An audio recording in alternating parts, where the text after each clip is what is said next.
গাজায় রক্তগঙ্গা বইছে।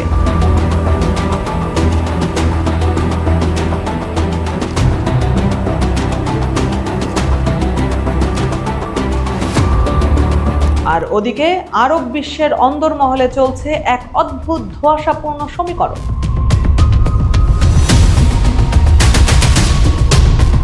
প্রকাশ্যে আরব নেতাদের কণ্ঠে ইসরায়েলের বিরুদ্ধে তীব্র ক্ষোভ ও নিন্দার ঝড় বইছে।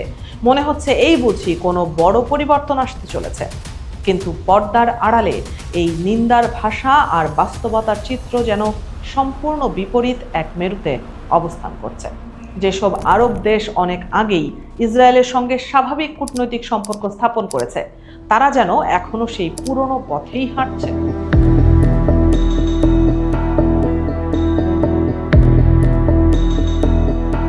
তাদের রাষ্ট্রীয় সম্পর্কের কাঠামোতে বিন্দু মাত্র কোনো আঁচড় পড়েনি।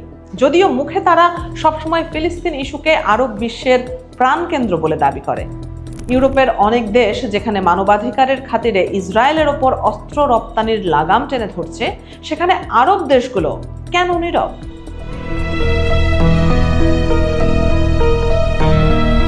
খুবই আশ্চর্যের বিষয় যে আরব লীগের প্রতিটি নথিতে ফিলিস্তিনকে সর্বোচ্চ গুরুত্ব দেয়া হলেও বাস্তবে তা শুধুই কি এক লৌকিকতা মাত্র।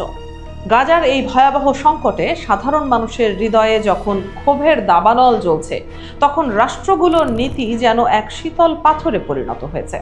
গণমাধ্যমের পর্দায় ইসরায়েলের আগ্রাসনের সমালোচনা হলেও সেসব আলোচনার লাগাম কি আসলে খুব শক্ত হাতে ধরে রাখা হয়েছে?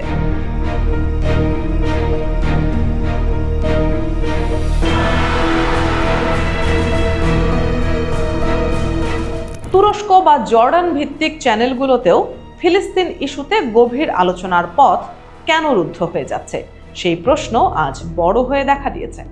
নিজেদের সরকারের নীতির সমালোচনা করার অধিকার কি তাহলে আরব নাগরিকেরা পুরোপুরি হারিয়ে ফেলেছে? অর্থনৈতিক শক্তি থাকা সত্ত্বেও ইসরায়েলের ওপর কেন কোনো কার্যকর চাপ প্রয়োগ করা হচ্ছে না, তা এক বড় রহস্য। জাতিসংঘের তথ্যে উঠে এসেছে এক ভয়াবহ সত্য: যুদ্ধ চলাকালেও আরব দেশগুলোর সঙ্গে ইসরায়েলের বাণিজ্য কমেনি, বরং উল্টো বেড়েছে। সংযুক্ত আরব আমিরাতের মতো দেশগুলো ইসরায়েলে বিপুল পরিমাণ জ্বালানি ও ধাতু রপ্তানি করে অর্থনীতি সচল রাখতে সাহায্য করছে বলে অভিযোগ উঠেছে। আম্মান থেকে কাসাব্লাঙ্কা রাস্তায় যখন মানুষের বিক্ষোভে উত্তাল, তখন কি তাদের সেই আবেগ রাষ্ট্রগুলোর বাণিজ্য নীতিকে বিন্দুমাত্র টলাতে পারছে না?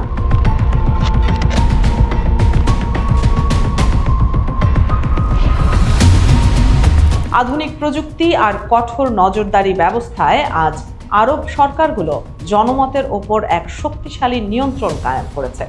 এমনকি যেসব নজরদারি প্রযুক্তি দিয়ে জনগণের কণ্ঠ রোধ করা হচ্ছে, তার অনেক সরঞ্জামই কি ইসরায়েলি কোম্পানি থেকে কেনা?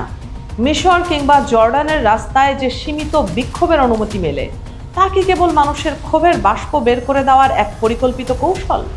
যখনই এই বিক্ষোভ কোনো নীতি পরিবর্তনের দাবি তোলে, তখনই নিরাপত্তা বাহিনীর লৌহ কঠিন দেয়াল কি তাদের পিষে ফেলে না?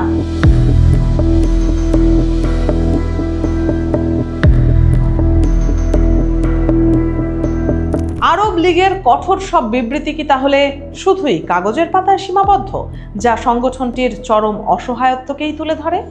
এই দ্বিমুখী নীতি হয়তো সাময়িক স্থিতিশীলতা দিচ্ছে, কিন্তু দীর্ঘমেয়াদে কি এক ভয়াবহ নৈতিক সংকটের দিকে এগিয়ে যাচ্ছে না পুরো অঞ্চল? দর্শক, গাজার ট্র্যাজেডি আজ মুখোশ খুলে দিচ্ছে মধ্যপ্রাচ্যের রাজনীতির, যেখানে নৈতিকতা হারিয়ে যাচ্ছে ক্ষমতার কৌশলগত স্বার্থের অতল গহ্বরে।